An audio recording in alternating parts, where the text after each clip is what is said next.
Okay, सो generator जो दो type का हो सकता है, राइट, और एक्चुअल में वो अल्टरनेटिंग करंट ज्यादा करेगा, बट हम उसमें स्प्लिट रिंग्स लगा देते हैं और कुछ अरेंजमेंट होते हैं जिसकी वजह से वो अल्टरनेटिंग को डीसी में कन्वर्ट कर सकते हैं, है ना। तो बेसिकली वो अल्टरनेटिंग करंट की या फिर कह लो अल्टरनेटिंग ईएमएफ की पैदा करेगा। अल्टरनेटिंग करंट या अल्टरनेटिंग ईएमएफ, इसका क्या मतलब है? शायद आपने छोटी क्लास में पढ़ा होगा इस तरीके का अल्टरनेटिंग करंट का graph, like this I versus T. तो जनरेटर अल्टरनेटिंग करंट पैदा करेगा, राइट। अब वो कैसे पैदा करेगा तो उसकी हम बात करते हैं। सो जनरेटर पे होती है हमारे पास armature coil, and this is X and this is Y.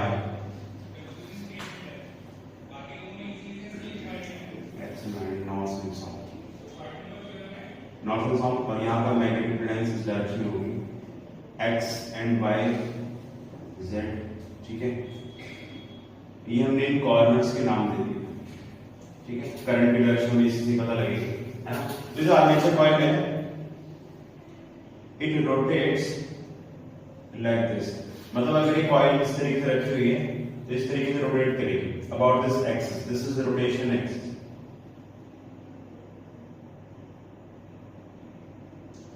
Right, है ना। ये जो रोटेशन एक्सिस है इसके अबाउट ये जो पूरा कॉइल है, ठीक है, ये रोटेट करेगा। अब इसके रोटेशन से बिजली कैसे पैदा होगी, इसका हम एयर इस डायरेक्शन में मान लेते हैं, मैग्नेटिक फील्ड है इस डायरेक्शन में, इनके बीच में एंगल थीटा है, राइट। अब ये जो कॉइल है ये रोटेट कर रही है तो उसके वजह से करंट क्यों पैदा होगा? एनीवन? ये जो कॉइल है ये रोटेट कर रही है तो करंट कैसे पैदा होगा? तो देखिए जो एरिया वेक्टर है वो सपोज ये जो कॉइल है, ठीक है, ये थोड़ी सी एंगल पे है, रोटेटेड है, तो इसका एरिया वेक्टर इस डायरेक्शन में और मैग्नेटिक फील्ड ऐसे है थीटा। अगर ये कॉइल रोटेट करेगी तो इसका ये जो एरिया वेक्टर है ये भी रोटेट करेगा, ठीक है।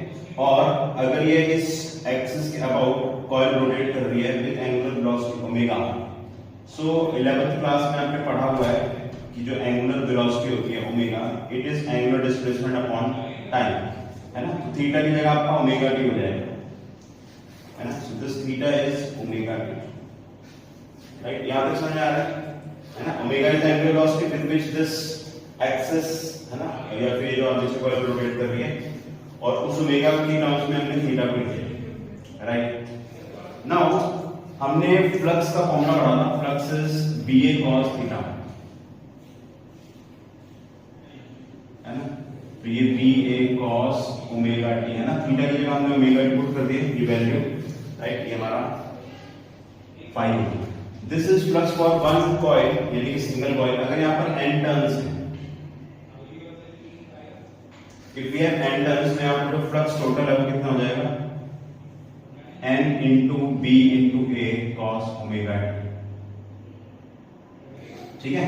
तो ये हमारा फ्लक्स हो गया। अब हमें ईएमएफ कैलकुलेट करना है। ईएमएफ के लिए फैराडेज लॉ हम लगा सकते हैं, E -d∅dt। तो हम इसको डिफरेंशिएट करना चाहते हैं, ठीक है, d/dt of nBA cos omega T.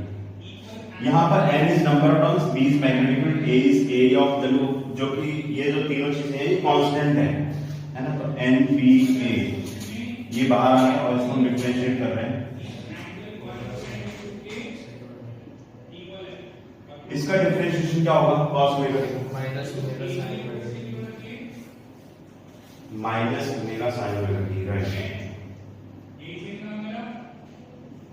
देखिए cos का डिफरेंशिएशन हो जाएगा minus sin omega T, and according to chain rule के अकॉर्डिंग एक ओमेगा और मल्टीप्लाई होगा, ठीक है। चेन रूल का मतलब क्या होता है कि ये जो आपका वेरिएबल है इसके साथ जो भी कांस्टेंट मल्टीप्लाई हो रहा है इसको आप यहाँ पर मल्टीप्लिकेशन, या फिर और अगर हम और एक्यूरेटली देखें तो जो हमारे ट्रिग्नोमेट्रिक फंक्शन है इसके अंदर जो भी यहाँ पर होगा इसका डिफरेंशिएशन आपको करके फर्दर मल्टीप्लाई करना पड़ेगा, राइट। Chain rule. तो ये माइनस माइनस हो गया प्लस, तो ये हमारे पास आ गया nBA omega T sin omega T, ये आपकी इंड्यूस्ड ईएमएफ, ठीक है, इंड्यूस्ड ईएमएफ। तो इंड्यूस्ड ईएमएफ का जो फंक्शन है, अगर आप ध्यान से देखो, ये एनबीए ओमेगा ये तो सारा कांस्टेंट है, बट साथ में साइन ओमेगा टी आ रहा है। Sine omega T is this function, ठीक है। तो इसका मतलब हमारे जो ईएमएफ पैदा हुआ है, ठीक है,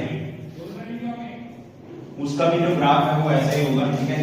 अब कुछ स्टूडेंट के दिमाग में एक डाउट आ सकता है कि सर यहाँ पर साइन ओमेगा टी के अलावा ये भी तो है, इसका क्या होगा? तो ये जो साइन ओमेगा टी है, ठीक है, इसकी वैल्यू होती है +1 और -1, लेकिन क्योंकि इसके साथ एनबी ओमेगा मल्टीप्लाइड है, तो यहाँ पर इस ग्राफ में जो मैक्सिमम वैल्यू जाएगी वो जाएगी एनबी ओमेगा, और इधर -nba ओमेगा, ठीक है। nba ओमेगा और -nba ओमेगा दोनों साथ। तो ये हमारा इंड्यूस्ड ईएमएफ का graph, induced EMF graph of generator. ये ऑल्टरनेटिंग करंट जो पैदा हो रहा है, ठीक है, तो इसको हम ऑल्टरनेटिंग क्यों बोल रहे हैं? क्योंकि ये हाफ साइकिल में पॉजिटिव है, हाफ साइकिल में negative, then again positive negative, है ना। तो ये हमारा इंड्यूस्ड ईएमएफ है। अब हम ये मान लो सपोज कोई पूछता है कि जो इंड्यूस्ड ईएमएफ है इसके वजह से जो करंट है वो कितना होगा, तो हो जाएगा ईएमएफ डिवाइड बाय आर, है ना। I equals to V upon R होता है। V इज पोटेंशियल, पोटेंशियल के लिए हमने ईएमएफ लिख दिया, because EMF is also potential, तो ईएमएफ डिवाइड बाय R, है ना, ये आपका करंट हो गया। तो ये हो जाएगा आपका NBA omega by R sin omega, ये हमारा करंट का फंक्शन आ गया। अगर आपसे कोई पूछे करंट का ग्राफ बताओ, यहाँ पर जो ऑल्टरनेटिंग करंट पैदा उसका ग्राफ, तो उसका ग्राफ कुछ इस तरीके से आएगा। मैक्सिमम वैल्यू होगी NBA ओमेगा बाय R, और मिनिमम वैल्यू होगी NBA omega by R minus, ठीक है। नोट डाउन करिए इसको।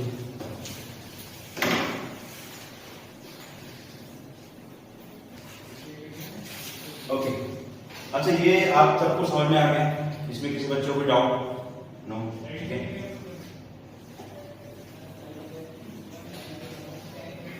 इसमें वो एक चीज और पूछ सकते हैं, what is the power generated instantaneous power, तो क्या हो जाएगा I इंस्टेंटेनियस और E इंस्टेंटेनियस। E का मतलब है ईएमएफ, है ना। पावर का फॉर्मूला में पढ़ा है ना, I into V, राइट। तो V की जगह ईएमएफ हो जाएगा, तो I इंस्टेंटेनियस हो गया आपका ये वाला, और E इंस्टेंटेनियस जो है होगा, ये आप दोनों को मल्टीप्लाई कर दोगे, then you will get the power. तो हम इसको लिख देते हैं, I हो गया आपका NBA omega by R sin omega t, और ईएमएफ हो गया आपका NBA ओमेगा हाँ वो भी लिख सकते हैं, NBA ओमेगा का square sin square omega t by R। This is instantaneous power,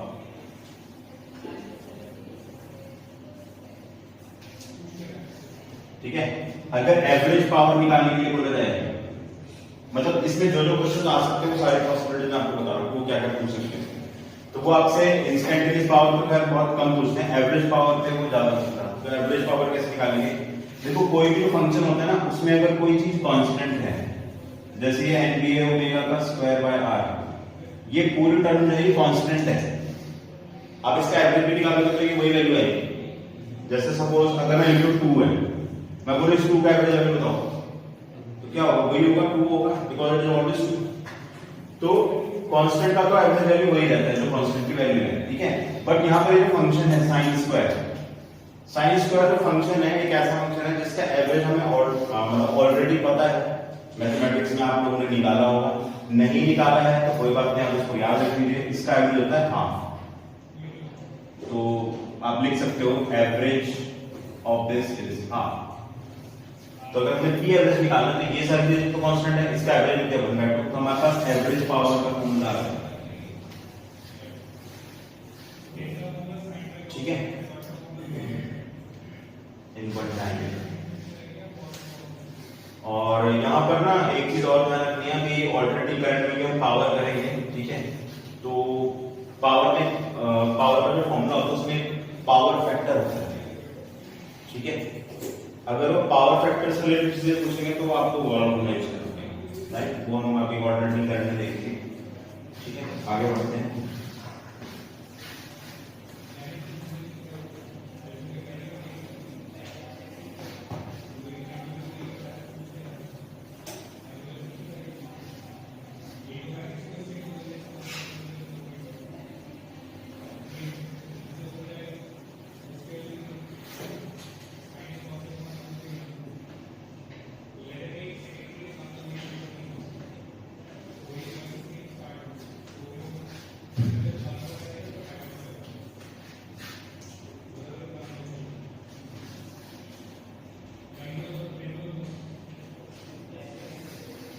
next हम बात करते हैं induced electric field.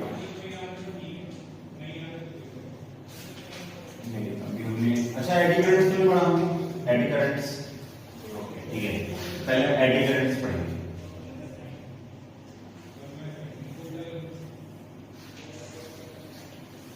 Eddy currents का मतलब क्या होता है? सपोज एक मेटल प्लेट है,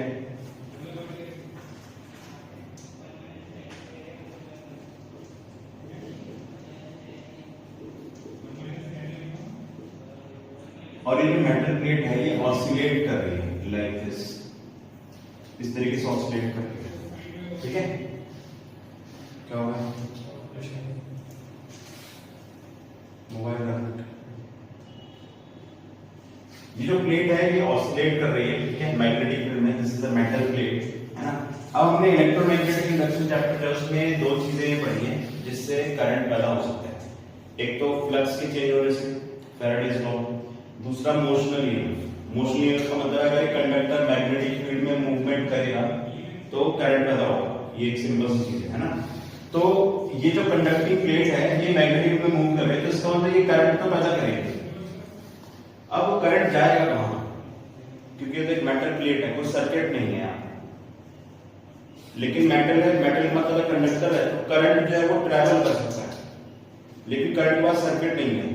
तो वो क्या करता है? वो इसी प्लेट के अंदर छोटे छोटे लूप्स में घूमने लगेगा। अगर करंट पैदा हो तो कहीं तो ट्रैवल करेगा ना, because current can not be stationary. Current का मतलब होता है मूवमेंट ऑफ चार्ज, है ना। तो वो जो करंट है वो इस प्लेट में छोटे छोटे सर्कल्स या एडीज, एडीज क्या होता है? एडी जो इसका नाम है वो कैसे पड़ा है? सपोज आपने देखा होगा जैसे नहर बह रही है, उसके बीच में आप एक पत्थर रख दोगे ना, तो उसके आसपास से पानी जाता है तो वैसे स्वर्ल करता है थोड़ा सा। अगर नहर बह रही है तो पत्थर पड़े में कम होता है, तो उस पत्थर को जब पार करके बन जाता है तो वहां पर छोटा सा एक स्वर्ल टाइप का हो जाता है, ठीक है। तो उसके जैसा इसका शेप होता है, इनको एडीज बोलते हैं, तो इसलिए इसका नाम एडी करंट पड़ा, राइट। इसका शेप ऐसा ही होता है ना। So these are known as eddy currents. Eddy current जो हमारे लिए यूजफुल भी हो सकते हैं और मतलब वेस्टफुल भी हो सकते हैं, दोनों केसेस है ना। तो पहले तो इसकी डेफिनेशन लिख देते हैं। Small eddy like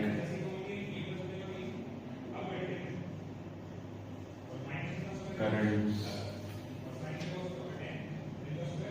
in metal plates when metal is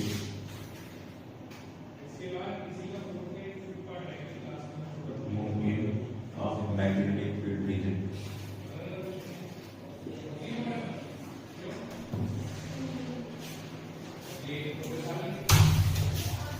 magnetic field region, ठीक है। तो मैग्नेटिक फील्ड रीजन में अगर कोई मेटल प्लेट ट्रैवल करेगी या फिर मूव करेगी, ठीक है, तो वहां पर एडी करंट पैदा होगा, राइट, है ना। These are eddy current. अब इसका यूज क्या है? सबसे पहला यूज है मैग्नेटिक ब्रेक्स। अब मैग्नेटिक ब्रेक्स काम कैसे करते हैं? जैसे मेट्रो होती है ना।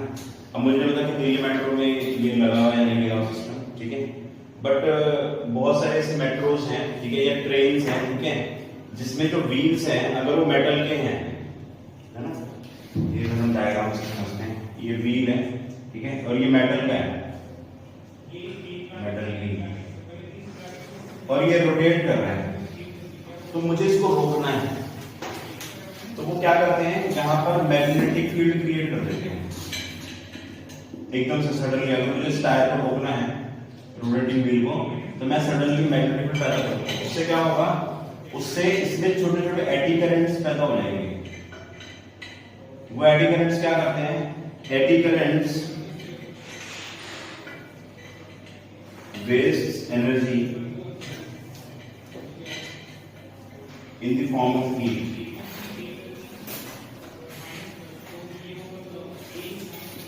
इन द फॉर्म ऑफ हीट, है ना। तो जो एडी करंट्स हैं, it waste energy in the form of heat, right. ये इसका काम है। अब ये क्या करेगा, अगर ये व्हील घूम रहा है, आपने मैग्नेटिक फील्ड सडनली ऑन कर दिया, एडी करंट पैदा हो गए। अब वो एडी करंट जो है ना, इसकी एनर्जी को वेस्ट करेंगे, मतलब वो इस व्हील को रोक देंगे। तो मेट्रो में आपने देखा होगा, मेट्रो जब रुकती है ना, तो वो धीरे धीरे रुकती है, एकदम से ऐसा नहीं कि सडनली ब्रेक मारना तो उसके पहिए रुके, वो धीरे धीरे रुकती है। तो जब स्मूथ ब्रेकिंग हमें करनी होती है तो हम मैग्नेटिक ब्रेक्स यूज कर सकते हैं, है ना। करना क्या होगा, मेटल व्हील जो चल रहा है उसके अक्रॉस मैग्नेटिक फील्ड लगा दो, वो एडी करंट पैदा करेगा। Eddy current automatically heat form में जो मैकेनिकल एनर्जी है, यानी कि रोटेटिंग व्हील की एनर्जी, उसको लॉस करके उसको रोक देगा। यहाँ पर भी ये जो ऑसिलेट कर रही है मेटल प्लेट, ये थोड़ी देर बाद रुक जाएगी, है ना, क्योंकि इसमें जो काइनेटिक एनर्जी है it will be wasted in the form of eddy currents, है ना। और एडी करंट कैसे वेस्ट करते हैं, हीट फॉर्म में एनर्जी को लॉस कर देते हैं।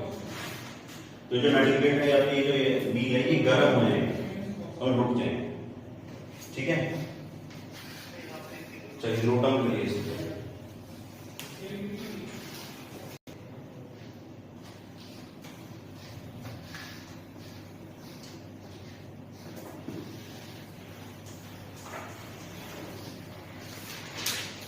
जो एडी करंट्स है, इसका एक हमने फायदा तो देख लिया, नुकसान भी देख लिया।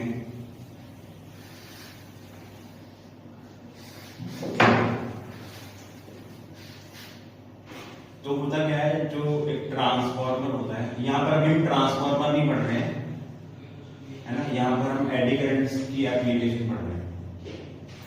एडी करंट्स, एडी करंट्स जो लॉसेस उसकी बात हो रही है। तो ट्रांसफार्मर जो होता है वो कुछ इस टाइप का होता है,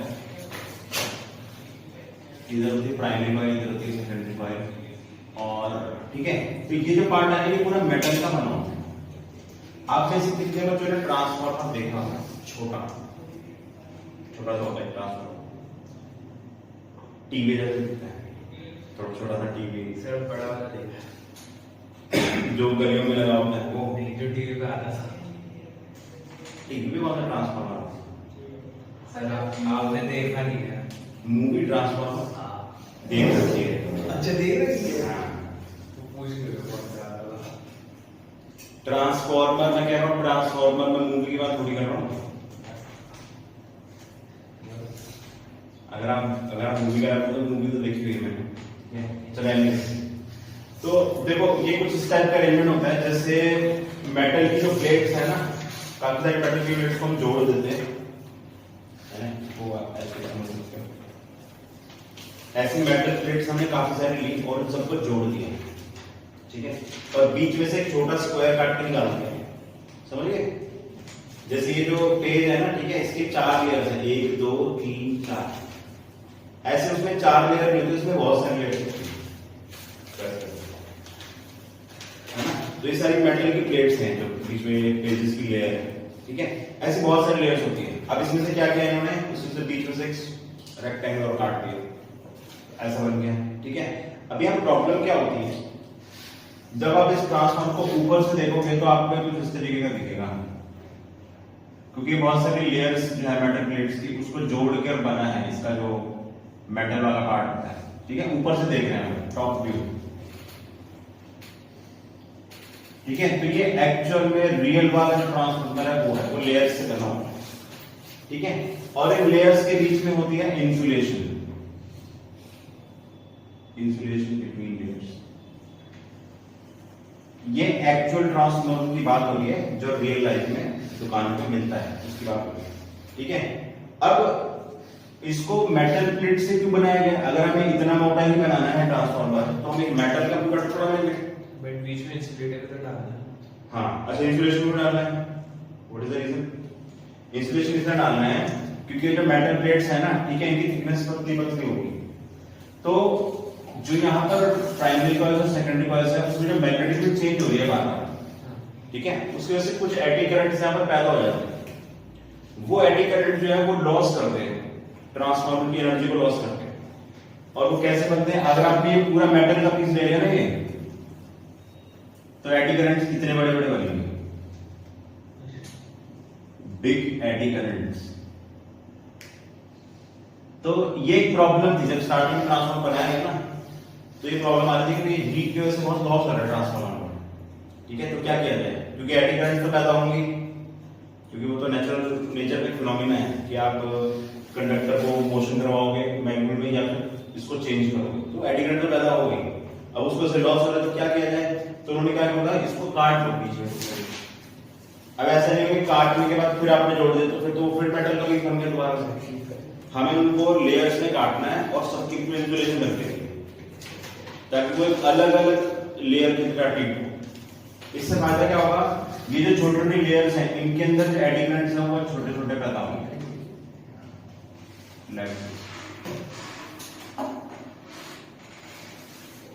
तो जो स्मॉल एडी करंट्स है वो हमारा बहुत ज्यादा लॉस नहीं कर पाते। ठीक है, तो यहां पर हम लिखेंगे ट्रांसफार्मर, इसको हम नोट डाउन कर लीजिए साथ ही साथ।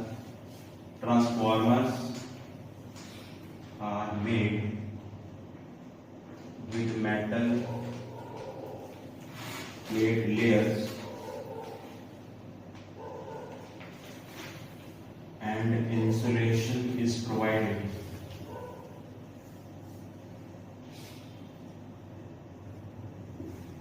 between them such that eddy currents are small.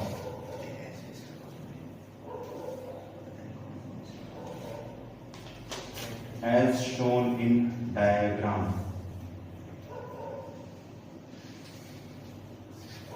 ठीक है, ये नोट कर लो। तो ये नुकसान है एडी करंट।